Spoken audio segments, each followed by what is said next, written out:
very good experience to find yourself being told that you're not quite there yet on 680, so you keep on going, and you end up in San Jose. And then you turn around and try to rush back. But somehow the Lord got us here. Everything that could have been thrown against us on the road was car trouble and everything else, so we're very grateful to be here. I kept saying over and over as I prayed going down the road that this had to be something tonight, some type of fantastic meeting, because usually when we're this well fought getting to a place, something's going to take place. So I came in expecting something. I'm sure you were expecting to leave as late as it is. But if you must go, as they said, go ahead. Otherwise, bear with me. I'll try not to keep you too long. The only complaint that my pastor has against me is that I'm long-winded. And the only complaint that another pastor had last Sunday night was that I wasn't long-winded enough. He wanted to go to 11. And I promise not to keep you that late. But anyway, I don't fool around, so I'll just start right out. I can only make you one promise that what I've got to say is the truth. It won't seem that way to some of you. It'll just seem that I'm either crazy or I'm the biggest liar and storyteller in the world. That's what our televisions have done to us. They've gotten us to a plane of mind that we do not realize the real world around us. When I talk in many youth rallies, many of the Christian schools, I start right out by tearing their television and rock idols down by personal experiences that I've had with them in the occult world. And then from there we try to build them up with real heroes, the number one being Jesus Christ.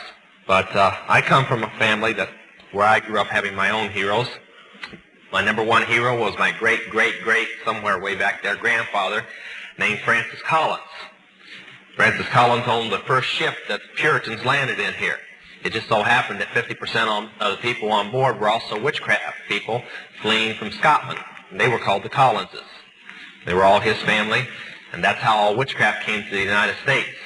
So when I grew up, I was being trained how great my family was, that it was the second most important family in the Illuminati in the occult world, and that someday I'd be very important and so on. So I had my own heroes.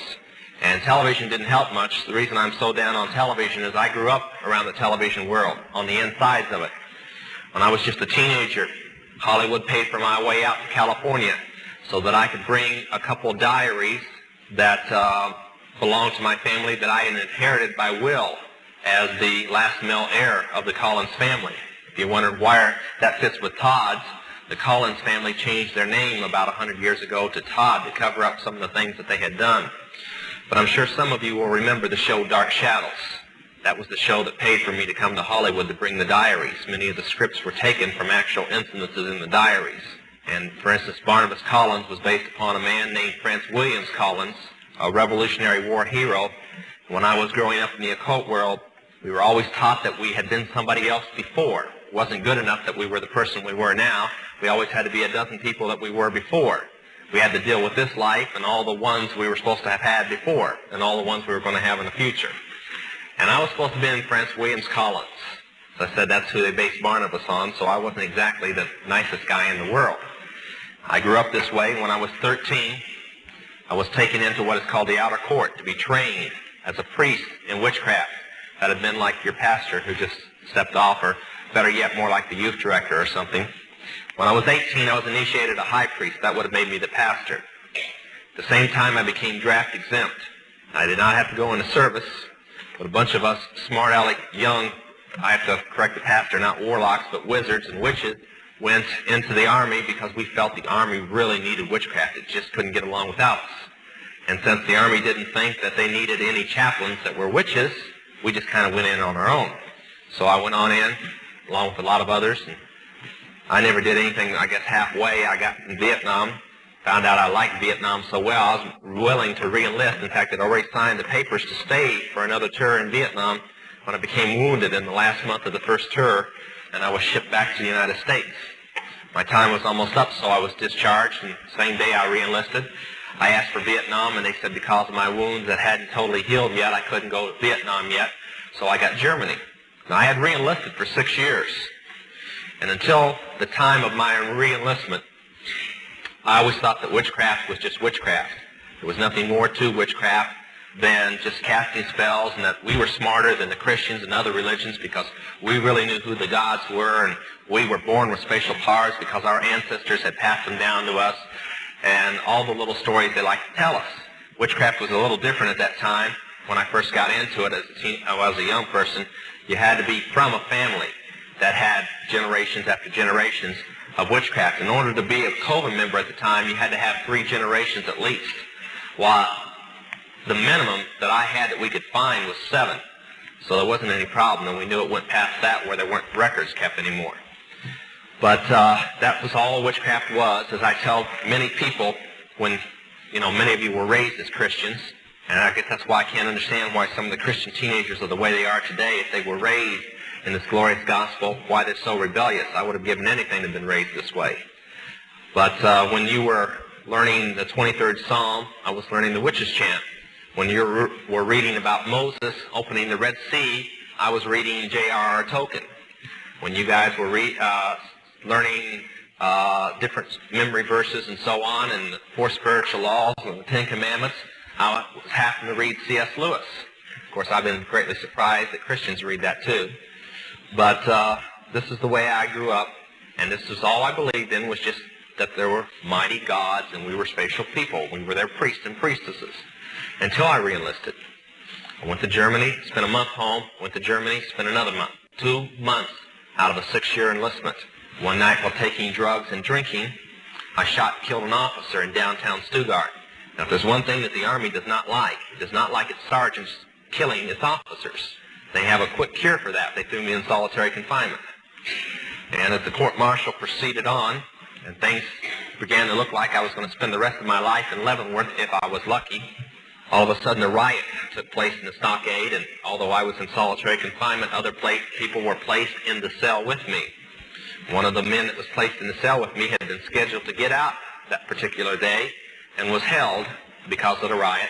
So I kind of talked him in by bribing him a little that if he made a long-distance phone call for me and told certain relatives of mine that I was in trouble, he'd receive some money for it and I'd be a lot happier. So he called collect to Los Angeles and talked to my foster mother, explained what the situation was. And I was sitting back waiting for her to get all these big witches together to cast spells on the judges and make all the officers that were trying me think I was a real nice guy and that it was self-defense and everything was going to be fine. They'd just let me off. Now that's all that I had ever been taught that witches could do.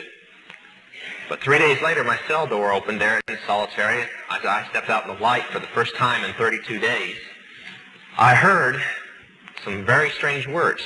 You are honorably discharged from the United States Army.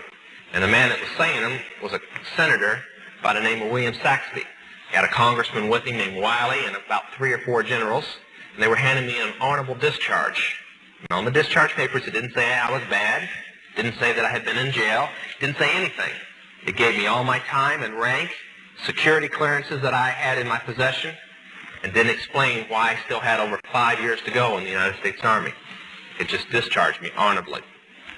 So I took it and didn't want to argue with them and left and went back to the States and arrived at my home in Columbus, Ohio. I asked my real mother, I have 2 mothers, foster mother and a real mother.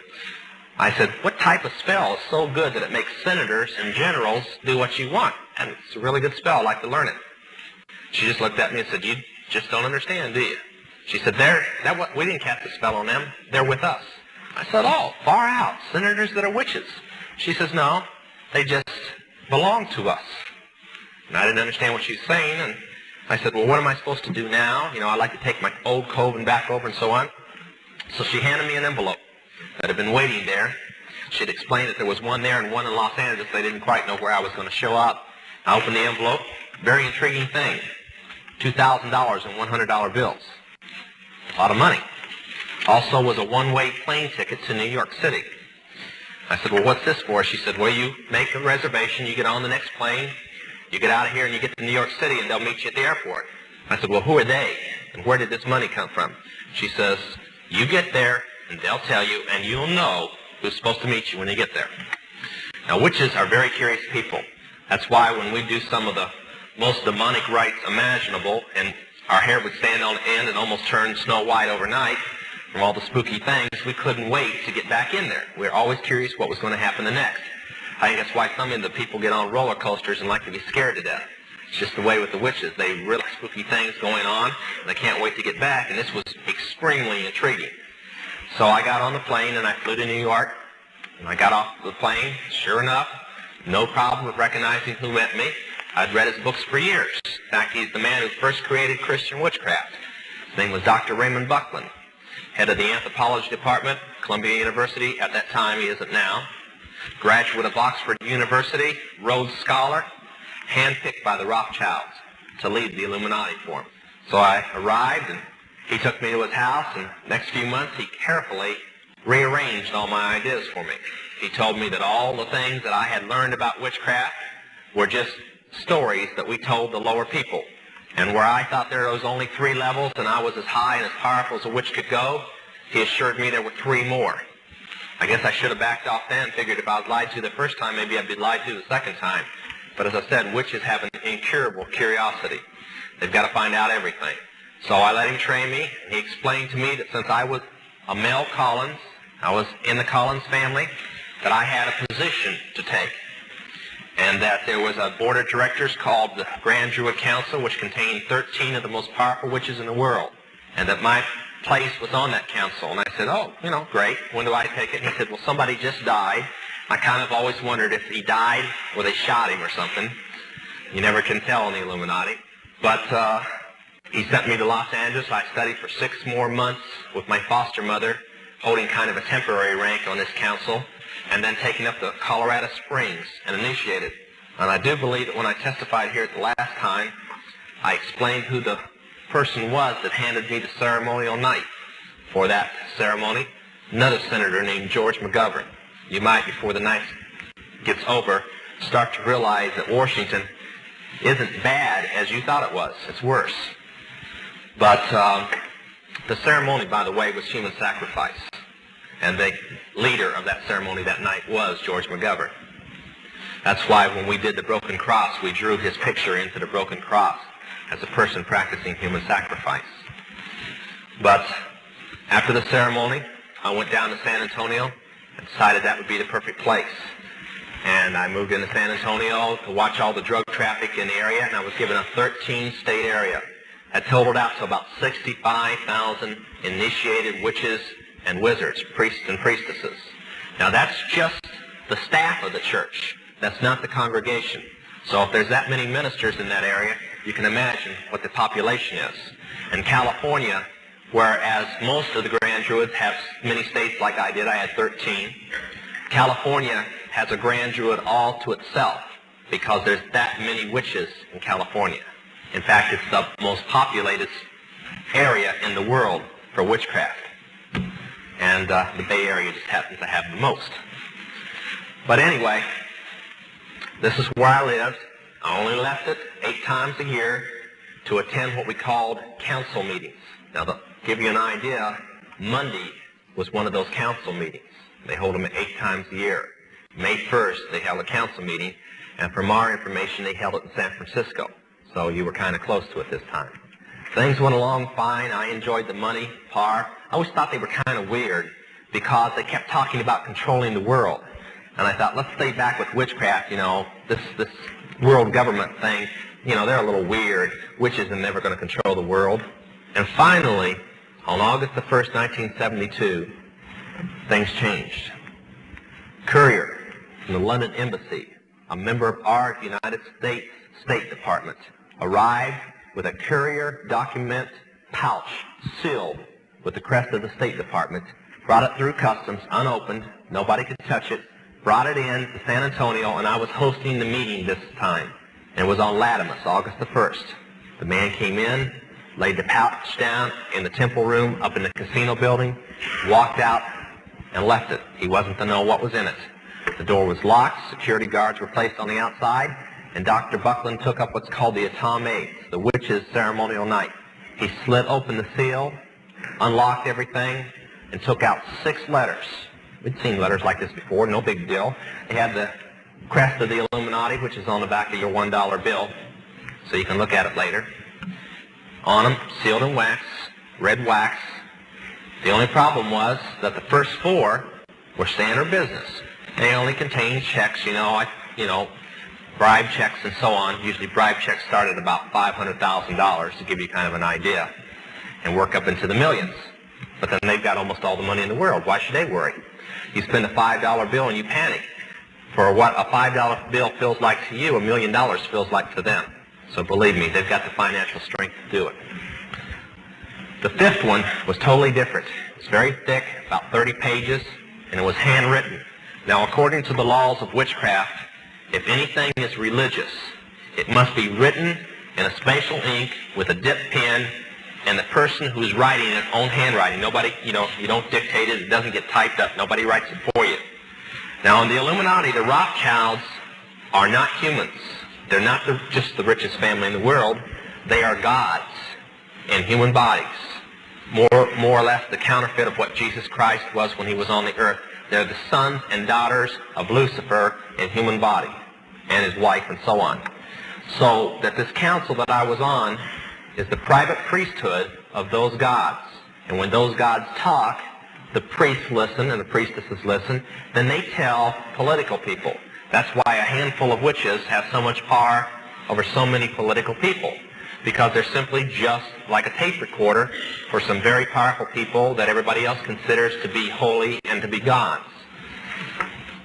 So we opened this one in Philip Rothschild's handwriting, and it would have been the same to, well, it was like, the gods sent their own private message. So we opened it up. Dr. Buckland started reading it. It's a chart. A friend of mine, Dr. Tom Berry, has placed that chart in a 30-page book, and we're proofing it now, and Dr. Stuart Crane is going to publish it, and we hope to have it in Christians' hands in about 3 months. It's a step-by-step plan beginning in 1973, at the first of the year, to the end of 1980, to take over the world by taking over the United States.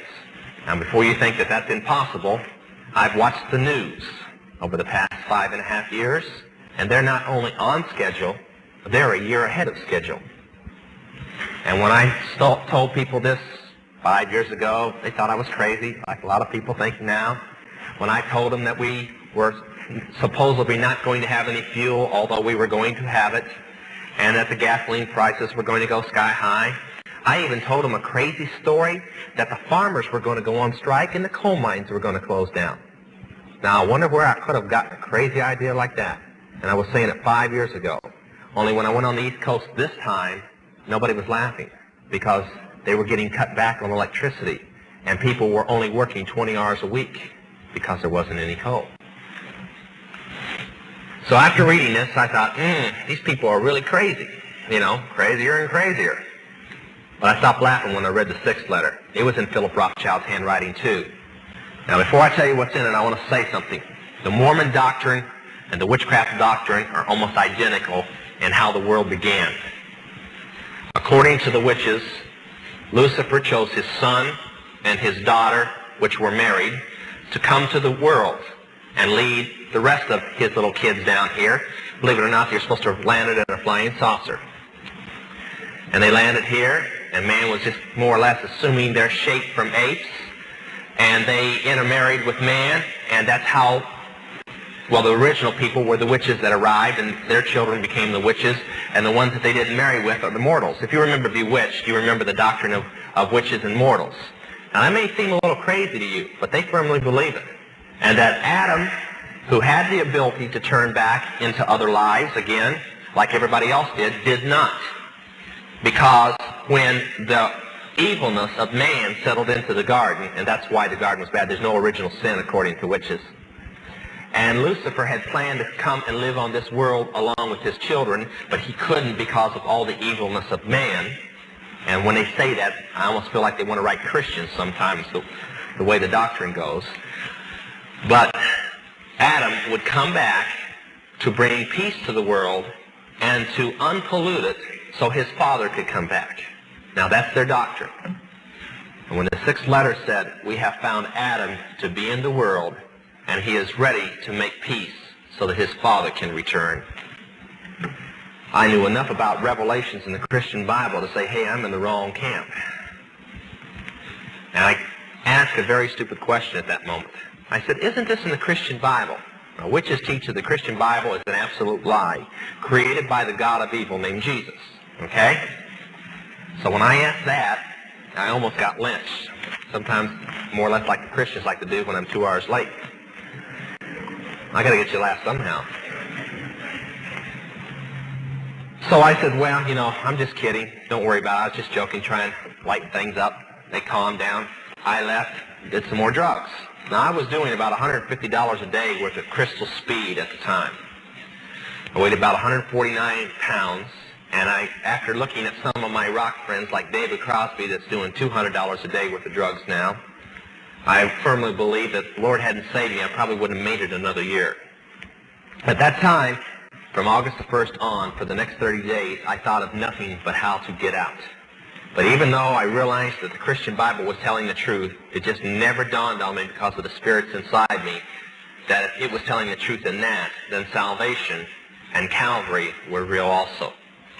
So I went on trying to think of a dozen places I could go hide in this world and marking every one off that they'd find me any place I'd go, and deciding that since, you know, if I died, I'd just come back in another life, and that wouldn't be too good if they were running the world, so what was I going to do? Finally, God, Lord Jesus Christ, I want to say that because I come from a world that Lucifer has been God too. Finally, the Lord Jesus Christ started moving for this. The best way I know how to put it. I don't believe in accidents. I don't believe that my salvation or anybody else's salvation was an accident.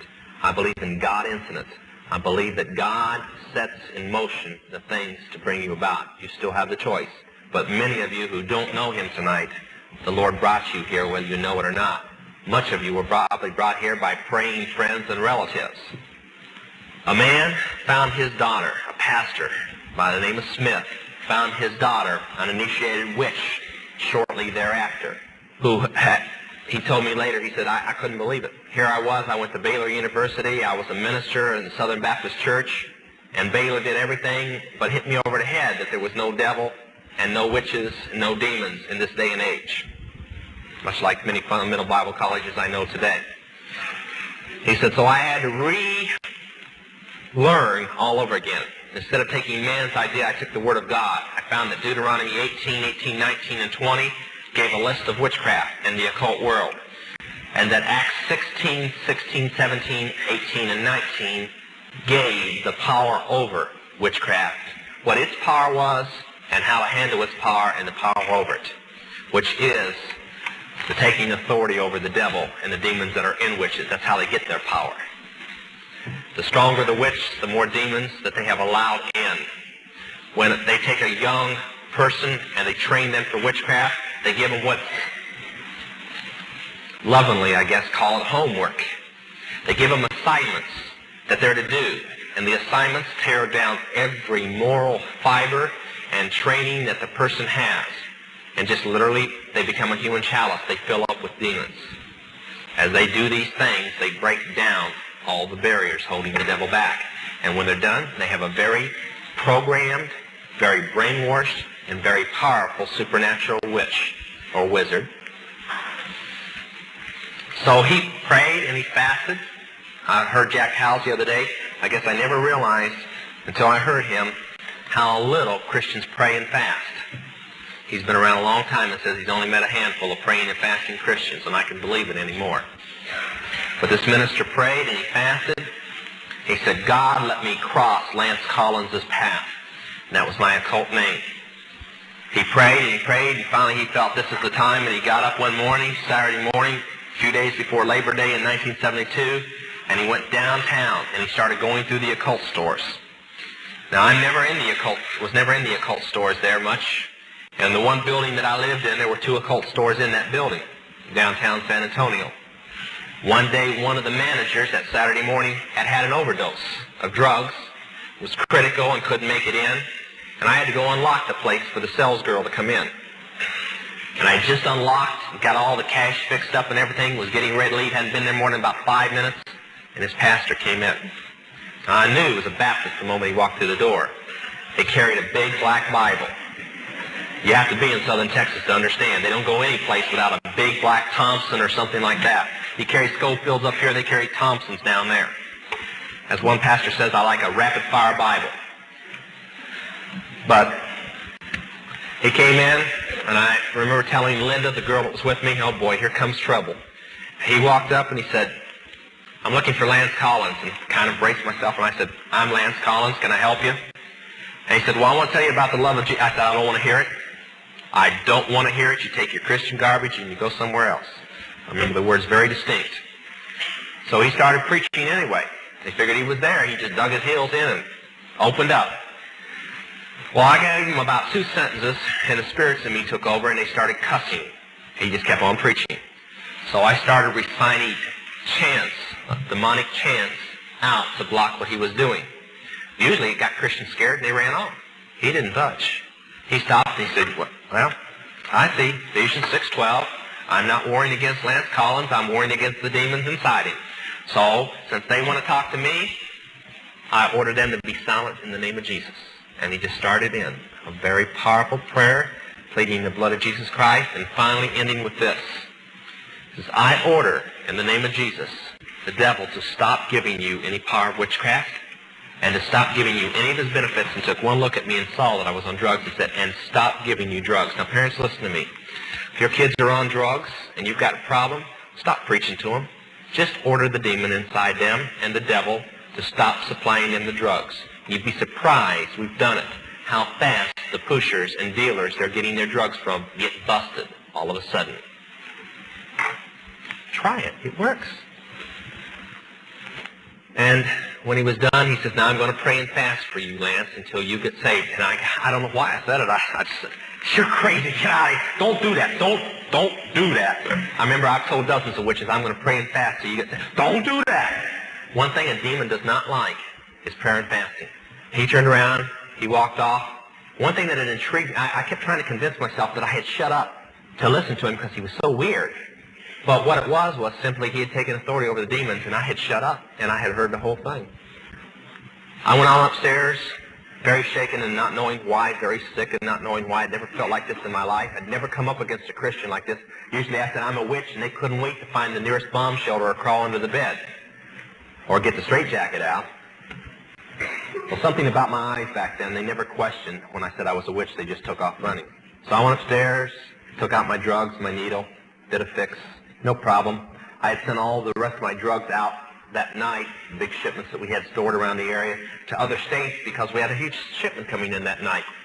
I said, boy, this will teach that dumb preacher. I ought to go over and drop off a kilo of it on his door just to teach him that the devil doesn't exist and I don't get my drugs from the devil and he can't stop me from getting drugs. Besides, there's nothing wrong with drugs. I'm just literally dying, eating away from them. There's nothing wrong with drugs. This is how the young people are today. Their friends are overdosing.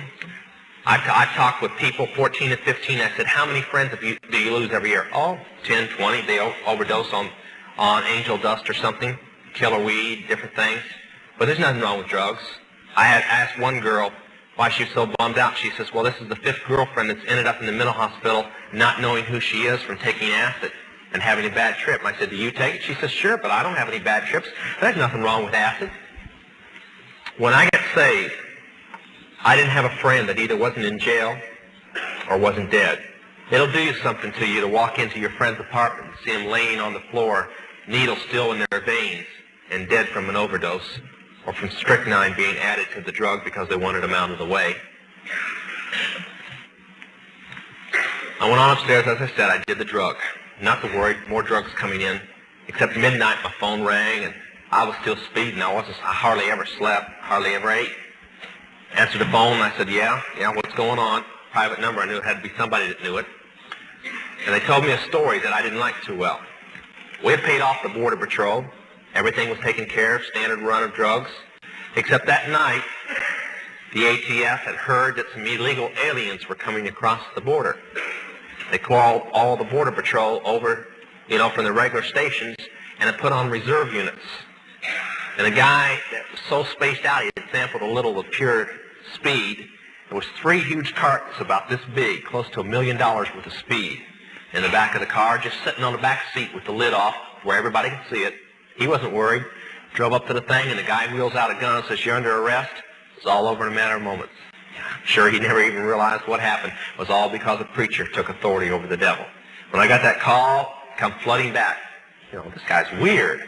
You know, here he is stopping my drugs. And I said, no, that's just an accident. But it never had happened before. So I realized after, calming down about the situation that I was going to be going through withdrawal pretty soon. So I made some local calls. Nobody had anything. Most people around there were on heroin and not speed. So I made some out-of-state calls and finally found in the state of Ohio some of the drugs that we had sent on had arrived and that they would get them down there, but it'd be like Tuesday morning because of legal police actions they were having up there. But that's too long for somebody on drugs as bad as I was. Sure enough, by Monday night, I almost didn't know who I was anymore. Bound and determined that I was going to get drugs no matter what had to be. I got a handgun, went in my car, started the drive out. I was going to go to every area around that I knew if I had to kill the person, I was going to get drugs. And wrecked the car trying to get out of the parking lot. Just got out of the car, left the gun and everything just sitting there. Started walking down the street kind of in a daze, trying to get myself together, and came upon a movie theater. Big bright lights attracted me. Just paid my money. Wasn't paying attention to the movie. Nothing. Went on in. Got about 3 rows back, right from the screen. Here was some idiot up there waving a Bible all over the place and flash bulbs going off, and it was a movie called The Cross and the Switchblade. As I got mad about this, what am I into now and stuff, I started getting intrigued with a character named Nicky Cruz. And I guess I probably got everybody in that theater mad at me because I kept yelling at Dave Wilkerson, stay away from him, preacher, dumb Christian, leave him alone, he's just fine the way he is. All the way through the movie cussing this guy out and telling him to leave Nicky Cruz alone. Finally, something very weird happened. Now, we knew that Christians talked about being born again, but then born again was a phrase used by the Masons and a phrase used by the witches. Didn't mean anything. But we had been taught by the doctrine of astrology, which, by the way, it takes 3 things to practice witchcraft: astrology, herbs, and jewelry, or talismans. So witchcraft and astrology I learned from a very early child. One thing I'd been taught was I was born a set personality. The stars had decided what my personality was going to be like. And there was no way, no rite in witchcraft, no nothing that would ever change my personality. If I was bad, I was bad. Besides, I didn't consider myself too bad. I mean, I could have always been a Christian. That would have been terrible. So I sat there and I watched him, and he changed. He wasn't just as saying, I'm born again. He changed. Now listen to me tonight. If you've walked the aisle and you've given your heart to God, and there wasn't a complete turnaround, a complete change, and you went back to the way that you were 5 minutes before you walked that aisle, something is wrong. I'm not a Billy Graham that will have you say 3 words and say you're saved. It's in the fruit, and if there has not been a change in your life, something's wrong. And I got up and I walked out of that theater in utter confusion. Here was another thing that was in the Word of God that was happening. I walked on out. A man walked up. About a dozen of us, I guess, were walking out of the theater at one time. He walked up and he passed 1 tract out. He gave it to me. He turned around, didn't say much. He just said, this is for you, turned around and walked off. The tract was called Bewitched. So I sat there and I read. I said, this guy's pretty smart. He says that Bewitched was put on by the witches. Well, I knew that. My foster mother was one of the producers. I practically grew up on the sets. I sat there and I watched the rest of the track, Ouija board being run by demons. Well, we knew that. That's why witches didn't use Ouija boards. We let the Christians use it. So I read on, but the one thing I could not get over was this hell thing with the flames and the devil, because witches don't believe in the devil. Satanists do, not witches. So I said, this guy's so right, but he's probably just a dumb Christian. Threw it in the water, walked on. Started going to go back to my apartment, got in the casino building, heard the music coming from one of our nightclubs there called the Club Aquarius, decided to go on over. Nobody there that I knew except the staff, so I went on back and locked the door to the manager's office and I sat down. I said, I got to think this thing out. I'd like to talk to a Christian. I was talking to a man on the phone stage, Jack Chick, and he was going over all the people that he had found in his investigations that were on the Illuminatus payroll that were ministers, supposed to be fundamental ministers. And I said, yeah, I know, Jack. As I sat in that manager's office that night, he knew my testimony. I said, my biggest problem was I spent 2 hours trying to think of a pastor in the town that we did not have on our payoff. Well, there were pastors. That's why I didn't know them, because they weren't on our payoff. And finally, I remembered that just the night before, one of our witches, which was a prostitute in the area, in downtown San Antonio, had come in screaming in the Club Aquarius, and I wasn't in the mood to hear any screaming, particularly from her at the moment, going through withdrawal. But she was complaining that she was going bankrupt.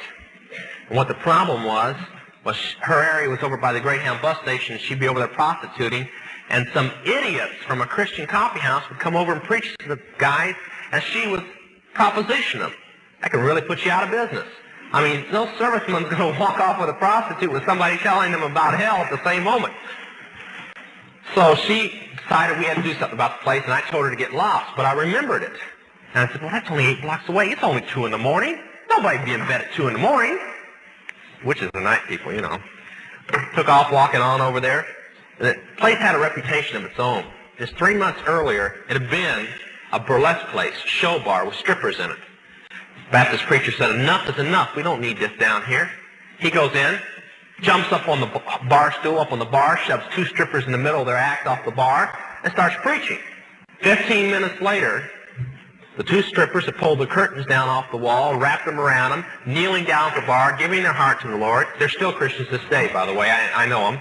The man and woman that owns the place is praying, giving their heart to the Lord. 3 members of the 4-piece band are, 2 of the 3 bartenders, and about 15 of the customers. That's a quick revival. I'd like to have that quick. So I went on over there. Now, they had turned the deed to this place when they got saved. This is what I mean about a change in your life. They could have rented the building out. They took the deed, and they gave it to one of the Baptist churches in the area and said, do what you want with it. Just turned it into a Christian coffee house. What better way? So I went over, opened the door, and it was supposed to close at midnight according to sign, but the door was unlocked. So I went on in, and one guy was there, bent over the Coke fountain. You know, they changed the booze over for Coke. That's what some Christians haven't done. And he was sitting there working on the Coke fountain, and I went in, and we started talking. And he started witnessing to me. Now, I have nothing against the 4 spiritual laws or any set plan like the Roman trail or anything like this. They're fine. They've won thousands of souls.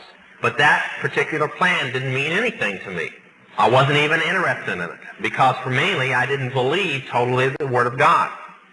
And I wanted something that would deal with my immediate problems.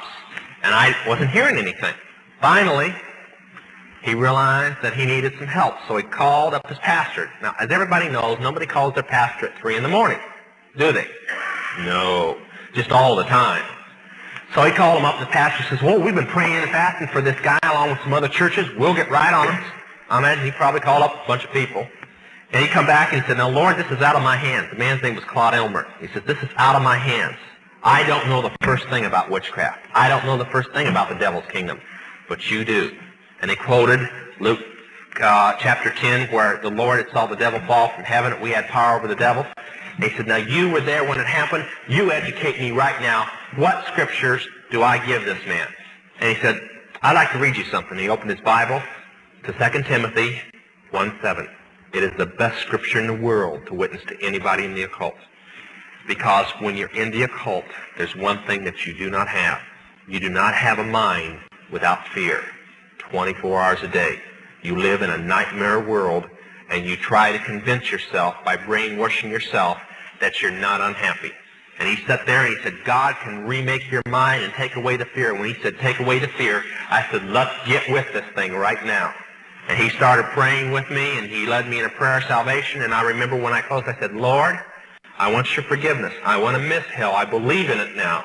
But I want you to take this fear out of my life. And I was sitting there shaking, scared to death somebody's going to walk through the door anytime and see me in this place and report me. I said, Lord, take the fear away. And when I got up out of there, I didn't have any fear. In fact, I walked back, went right on in my apartment, sat down, took a Bible with me. And when I went down the next day, I was reading the Bible walking into the occult store. The fear was so far gone, I almost got myself killed. When God does it, he does it right. And we've been trying to minister to people in the occult for a long time. We've really been spinning our wheels for 5.5 years. We've gotten about 500 people saved. About 50 of them have been killed. When I was here last, we've been in prayer for 2 weeks about a new idea that we felt would work. And that was a retreat for the occult to go to.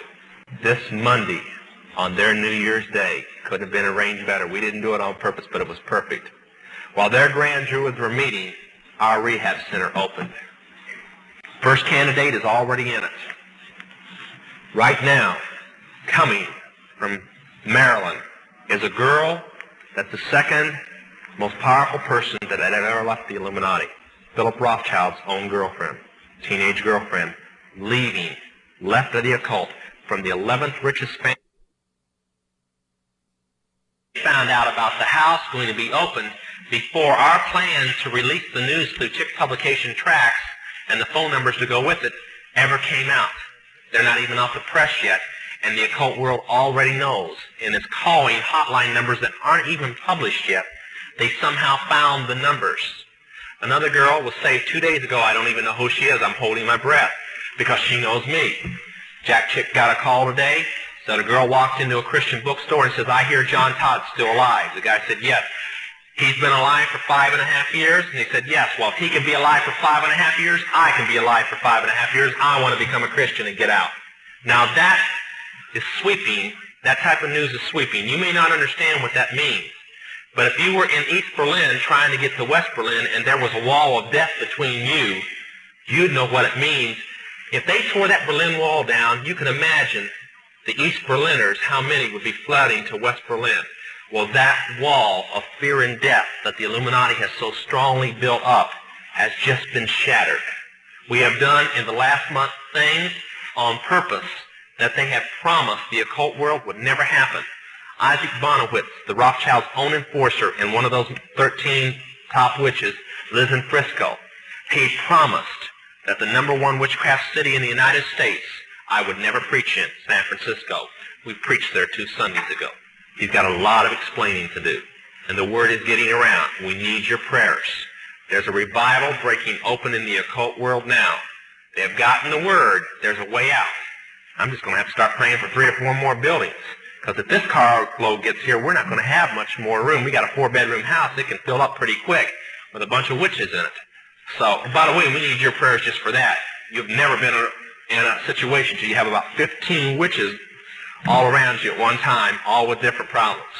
My poor wife, she couldn't come with me tonight because she's setting up trying to get this one girl through it right now. So we do need your prayers. I want to thank the people who did take envelopes and send them. I think something like 500 envelopes were taken that night, and we received them. But those 10 helped get that house open. And I want to thank the people who sent them. But I'm asking your prayers. We need your prayers. Now, if the pastor comes up, I want to say a couple words. You may not be in witchcraft. You may not think that this message has anything to do with you. But you're missing the whole point. I was in a world where it was impossible to become a Christian, and Jesus made me one. I was by one of the girls that I used to live with when I was in the occult world. Recently, she was at a very important witchcraft meeting that we happened to find out about, and I pulled into the parking lot for a few minutes to see who was there. And she walked by the car and had a couple Christian brothers with me. She looked in the car and just smiled and kept on walking, never recognized me. That's the difference between the way I am now and the way I was then. When the Lord changes you, He totally changes you. Now, we give our testimony for several reasons, to show that no matter what, whether you were raised a Christian and you know all your life, or you were raised in the worst frame of life, it's still the same miracle. God still saves you just the same. Sometimes I think it's harder to get the PKs and the Christian kids saved than it is the witches. But at the same time, we try to flag you down from going the same direction we went, with drugs. You'll never know the feeling to lose so many friends that should be with you today and so many loved ones because of drugs that we kept convincing ourselves was all right. This isn't some preacher getting up here and telling you that's never been in it. I wished I had a half hour to talk about the worst thing that the occult world ever planned out and carried out. That's called rock music. But I'm going to say 2 quick things. Parents, the rock music does not belong to you, your kids. If your kids are in your home, it belongs to you and you're answerable for it. And if you want to believe they're garbage, that it's all right, and you want to forget things like Kiss saying that their real name is Kings in Satanic Service, and that rock music is actually satanic spells being cast and being planned by the Satanist church, and that's a direct quote, then you go right on ahead. Right now, one of the Manson family girls is in trial, and she said the #1 thing that the occult world used to brainwash them was Beatle music and rock music. If you want to leave it in your home, I won't go into details why you can't, but if you want to leave it in your home and all the demons that it attracts, fine. If you want your kids to buffalo you, that it's all right. But I recommend you go home today, get a cardboard box, and break the records and burn those covers and get it out of your home. And you'd be surprised at how fast your kids come around after they finish throwing their 2-year-old tantrum. But I wish that I had the time more on rock music, but believe me, it is the work carefully planned out in the occult world. We spent $8 million to produce Jesus rock music and paid the man who started it, named Chuck Smith, just because Christians were destroying rock music and we were afraid that it would be banned from the Christian church. So we carefully put it in the form of Christian rock music. So if they would spend $8 million to keep rock music in your hands, then the hardcore rock must be even worse. And it is. I'm going to... Okay, Pastor. I don't mind. I drove all day so I could say these things. I was the manager of Zodiac Productions, which Zodiac Productions' name's been changed since then. I'm not even sure what they call it now, but it's the largest music conglomerate in the world.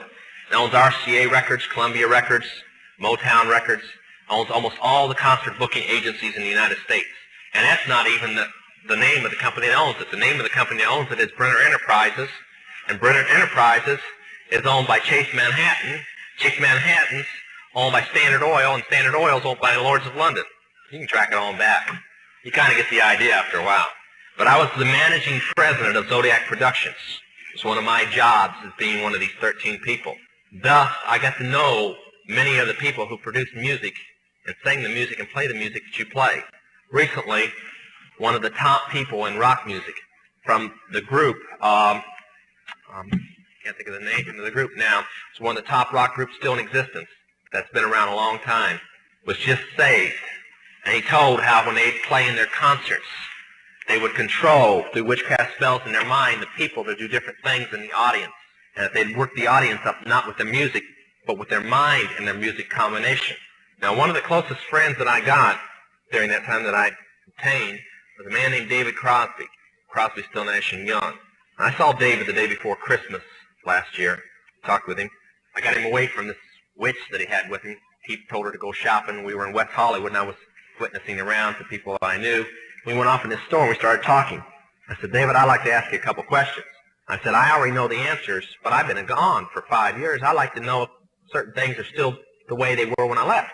I said, now I'll have to explain some of this when I'm done, because you're not going to understand it all unless you know something about music. I said, do they still take the master to the temple room? Dave said, yeah. I said, do they still have the coven conjure demons into the master? He said, of course. I said, now, I got to know something. What's the main reason for rock music? He said, come on, Lance, you know what the reason is. I said, please, David, I don't want to guess. Tell me what the main reason is. He says, the same as when you were in, so that we can play spells on people that we couldn't cast spells upon. I'll explain what that means in a minute. I said, okay, one last thing. I've been hearing that you must be an initiated witch now to get a record contract. He said, that's right. He says, many of us that weren't total witches have to be witches now in order to produce music. I said, thank you. The master is a tape about as big as the top of this podium that looks like an overgrown 8-track that the album is cut on and is placed in a machine that produces and presses the records and the 8-tracks and cassettes that you buy. After it's been recorded, it's taken in. This is why a master is cut months in advance before it's released. On the full moon, it's taken in to a temple room about the size of this auditorium that is in every one of the major music companies, behind locked doors up in the executive offices. And it's placed on an altar, setting in the north of the room, and a pentagram engraved in the floor. And 13 hand-chosen witches and wizards and a coven come in and conjure a principality or a power up, usually Regia or something like that, and order him to tell the demons under him to follow every record and every tape coming off of that master. As I tell many Christian parents, you can go home and count your kids' records, probably yours too, and count how many demons at least are there. If that's too hard for you to believe, I'm sorry. That's why they do it. Now listen to me. This is why rock music's addicting. Have you ever seen kids that got rid of their music? They go around like this. They can't wait to find a rock station somewhere, and they sneak off just like getting a cigarette or a fix, because it's addicting. That's why they can't give it up. The rest of the conversation was this. You can't cast a spell on a Christian, but you can get a Christian to cast a spell on themselves. If you give the permission for the spell to work, being a Christian won't block it. And rock music is not just a song. It is supernatural music, that which is carefully designed by their spirit guides or familiar spirits in the form of spells. Now, although the devil's music's power is the music and God's music is the words, much of the songs are written in what we call witch language. To give you kind of an idea, many of you talk on the CB, unless you know what a smoky is, and a 10-4, and a front door and back door and rocking chair and these type of things, you don't know what you're talking about. Same with witches. When you're in the first and second level, you have to learn over 2,000 words that said by anybody else mean something totally different than when you say them. Elton John has said he's never written a song or sung a song that wasn't in witch language. And I want to show you something. See how many kids in here will be honest and adults. How many remember and have heard at least several times a song called Hotel California? Somebody tell me what it meant. Quickly, somebody tell me what it meant. Huh? That's pretty close. But from the words, what did it mean? Well, that's more of a guess. See, most people can't tell you. That's why when people do drugs and they listen to songs in which language, they get some of the meaning. But most of the time, they can't tell you. Stop and think how many songs are out there that you really like, and you don't have any idea what the person was talking about. Beyond the Yellow Brick Road? How about The Destroyer by Kiss? Can anybody tell me what it's about? Kiss said in it, kids, kill your parents. They're talking about Helter Skelter.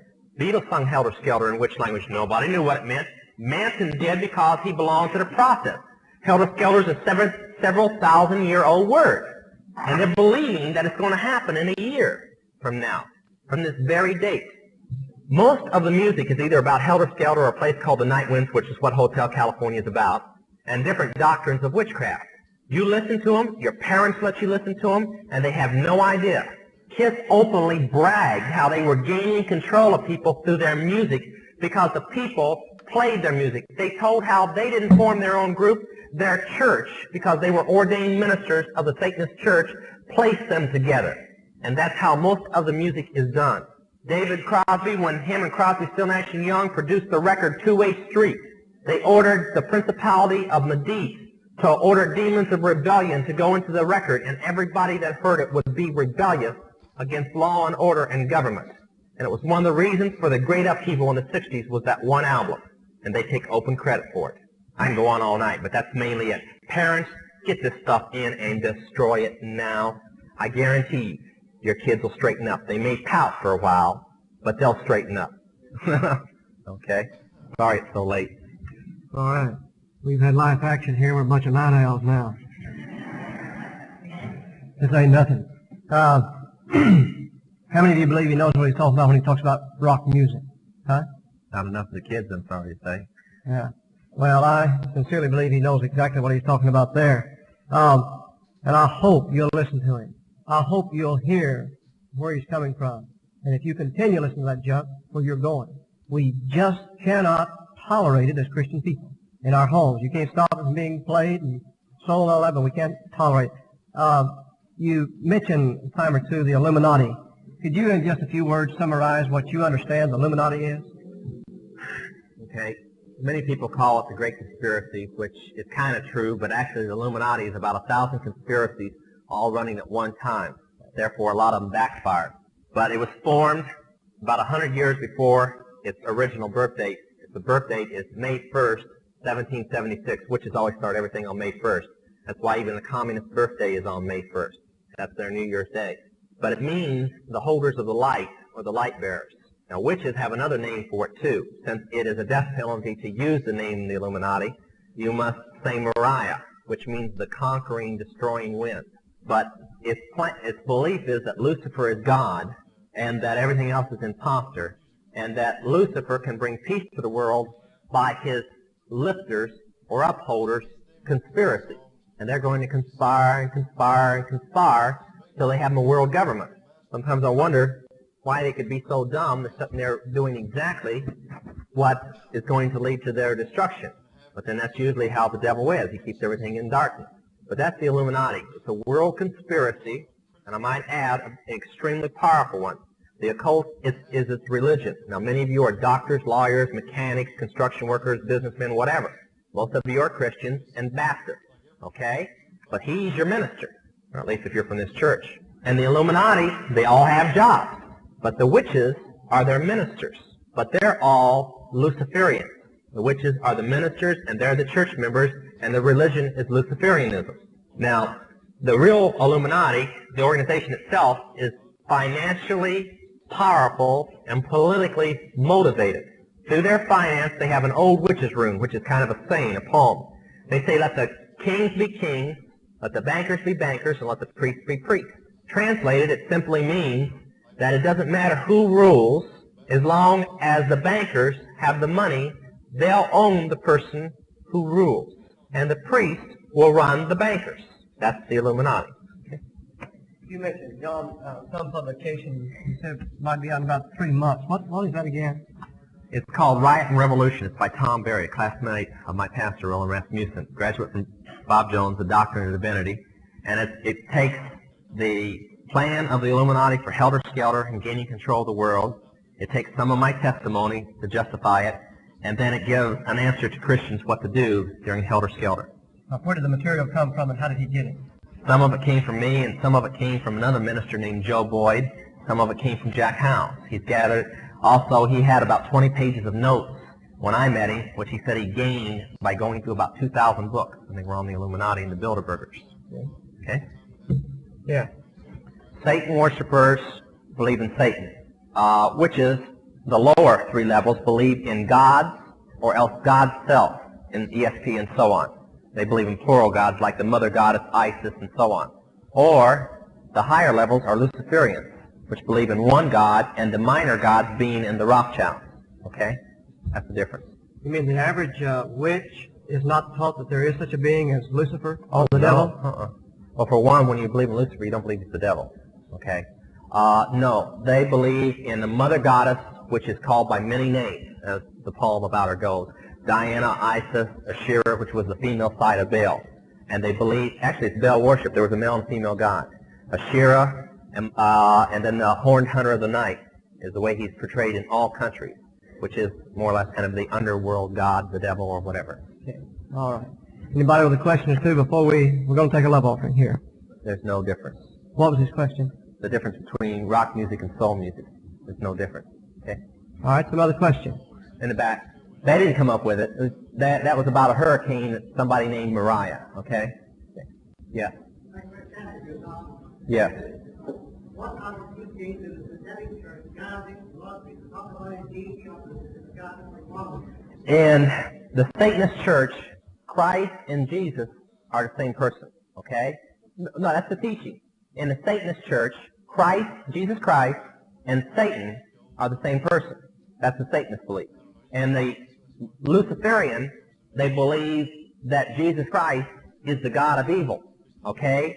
Like we would feel about the devil, they feel about Jesus. And Lucifer, they feel towards him like we'd feel about Jesus. That's what they teach. Okay? Odin? I don't know what he said, but it must have been good. Well, a pastor didn't lead me. A Christian worker led me to the Lord. The person that helped rehabilitate me was Jack Taylor, but he wasn't around much because he was the pastor. He had to run around the country speaking. It was actually his music director and the youth director. Ann Rowitz was the youth director, and the music director was Malcolm Granger.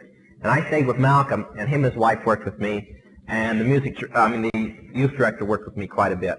But I don't envy him. I've sat back now, and I guess I kind of blocked my mind out how bad I was. But watching all these kids go through rehabilitation, man, that was no easy job. They had to be on their knees a lot, I'll tell you. Black Sabbath. Talking about the music group or a Black Sabbath? Well, the music group got its name from it. A Black Sabbath is a witch's Sabbath, okay? It comes 8 times a year. Beltane, if I can get the first part, Beltane is their New Year's Day. That was May 1st, okay? Halloween is Shaham. That was also one of theirs. There's 8 of them, okay? And they come around the year, and it's more or less their big party day. They're super days. Now, if they're in the human sacrifice, they also do human sacrifice at the time. But it's a big time to have an orgy and a big drug party and this type of thing because everybody wiped out. That's the witch's Sabbath. Don? Well, not the Satanist church, but the witchcraft church is. A very, very powerful witch has a song out about witchcraft now called The Force. His name is Tom T. Hall. I just heard a very sick song recently. Somebody let me hear. It was by Tammy Wynette, and it was talking about Jesus Christ appearing on midnight special or something like Saturday night something. Anyway, I'm afraid that if he appeared on that rock show, he'd probably bring the Cat of Nine Tails along with him. But some of the music, if it wasn't for witchcraft being behind rock music, I'd hate country the most.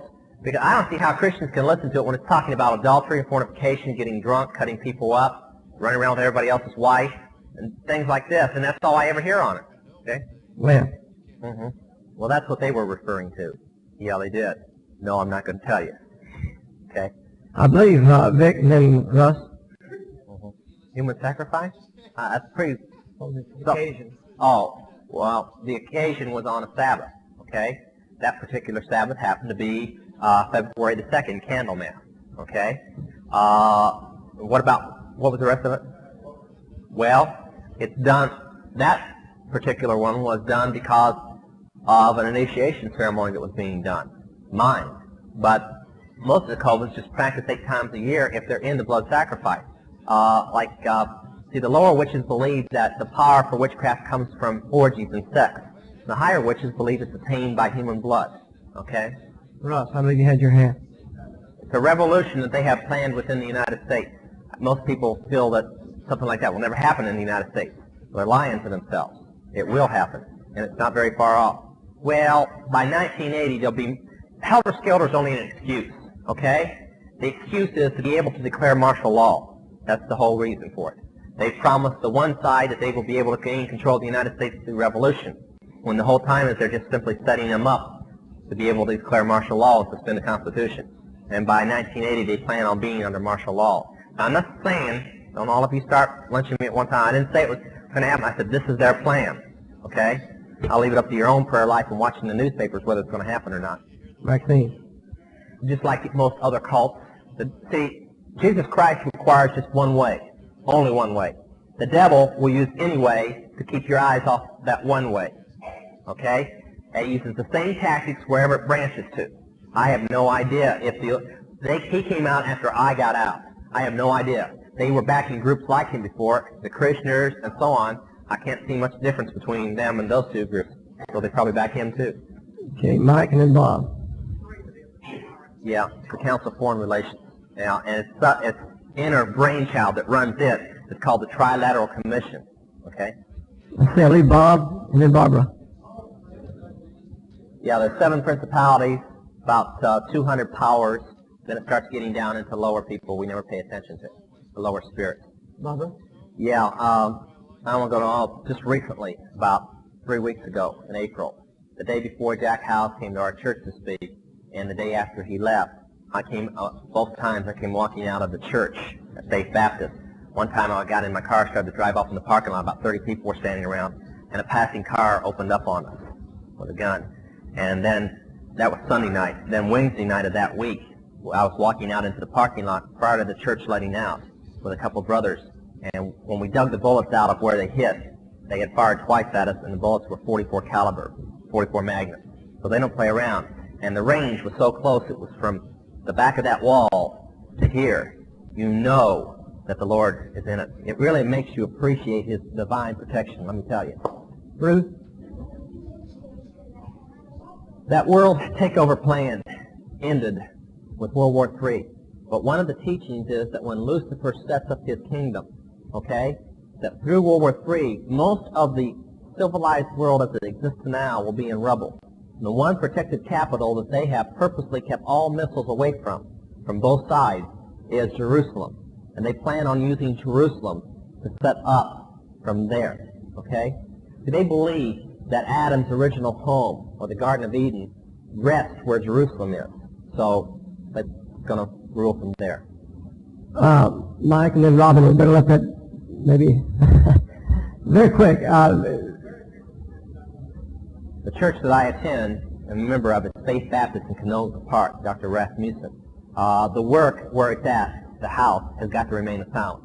Okay? Very well. All of our church walk around, people trying to find out where it's at, and everybody, shh. It's like the unspeakable secret. Okay? Everybody knows, but nobody says. He was a member of the Process Church of the Final Judgment, which in California is called Universal Church Triumphant Summit International. They always like these names. Okay?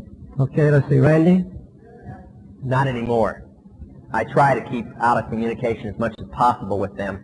My foster mother has a huge contract on my life, and my brother's trying to collect it, so I try to stay away from them. By the way, Randy, you cannot communicate with them. You communicate with demons. They imitate them. They cannot speak to you. Let's see. Yes, brother. Oh, I could. You mean in counting all 8 Sabbaths, say last year, from May 1st to May 1st, probably 500, and that's only a guess. I'm probably way under. Dwayne has one of his books, Chick Publication, I believe it is, and it's made up like a comic book. It tells you, here it is. Broken Crop. That's the one I wrote. This is the one that tells you one of their main methods of how they get victims to offer up in blood sacrifice. All right, Robin, I think we better let this be it. Okay, give me about a minute on this here. Repeat her. Okay, you heard at a Christian school. What one? Oh, in high school, okay. You heard that C.S. Lewis was a Christian, right? Okay. First of all, Christian Accelerated Schools, as what I'm about to tell you, have investigated what I said. Christian Accelerated Education, and because of it, are now ordering all their schools to ban Lewis's work. They checked into it very carefully. So did my pastor, because he was getting hit very hard with it. He found everything I said to be true. When a witch is ready to be initiated, she must not just read, but she must study the complete work of Lewis, fictional works. Lewis has said that the way to God is like a hallway with many doors. They all lead to him. Okay? Now, the fictional works of Lewis are very real to witches. They're not fictional, they're history to witches. They really believe them. Okay? They believe their guidelines. Now, Lewis was a member of the Golden Dawn. Now, that's been proven. Along with a fellow brother of the same coven named Tolkien, who wrote The Hobbit. They were in the same time. Now, the Golden Dawn is the private church that the Rothschilds must pick every member of that church personally. It's in London. The oldest coven in the world. Okay? That's Lewis. Whether he says he's a Christian or not, that doesn't mean anything. That's where Christians are making their terrible mistake. Could it be that he was like that, and like you said, he got converted, now he is no longer that? He would have had to tell it. When Lewis' name was on the Golden Dawn records right up to the time that I got out. I mean, there's no betrayal there. He never did leave them. Okay? I want to say something real quick that will answer this. Many people supposedly are getting saved from the Manson family and from other things. Let me tell you something real quick so there will be no misunderstanding. You come out of the occult, you come out of the Masons, you come out anything of the Illuminati. There's one distinct thing. Anywhere there's a vow of secrecy, that vow of secrecy must be broken. Not in part, complete. When somebody breaks their complete vow of secrecy, they're out. But until they do, they're not out. Okay? Charlie, this is it. That's right. Written in double what? Witch's language. That's exactly right. Okay. Did you hear his question? How do Masons relate to all of this? Okay. Listen closely, you Masons. Council 13 is the highest council in the Illuminati. The council right below it is the Council 33. That's called the Grand Masters. They're the 33 highest Masons in the world. To be a member of the Council 33, you must take a human life in a ceremony to prove your worthiness. We have in our hands copies, and Chick Publications is releasing this in their new book, Angel of Light. Copies of a 32nd, 33rd level book which proclaims Jesus Christ, the God of brutality and sin and evil, and Lucifer, the God of love, beauty, and peace, and the true God. Yeah, a little shocking, huh? Different from the way it's portrayed. But don't be mad at the lower Masons. It also says in the same book that the lower Masons are sheep to be sheared. Now, many Masons are getting saved through our message, lower and higher, because they recognize when I didn't tonight, gave my initiation to become a witch, and my vow of secrecy is the same as theirs, all the way through, the same, no different. Now, Masons were started by the Illuminati. It's all through our history that they're tied with the Illuminati. Their rites are witchcraft rites, when witchcraft had to go underground. We've had people come in and tear up their membership cards and get right with the Lord, mainly because, if you didn't know this, Charles Finney was a Mason, and when he got saved, he said, I can't be a Mason and be a Christian. It is impossible, because the vows I must take are non-Christian vows. Okay? People are getting saved right and left, and they all have one thing to say. When they leave the Masons, the reason they didn't leave before is they were afraid of what the Masons would do to them. Now, if it is a good group, why are people afraid to leave it?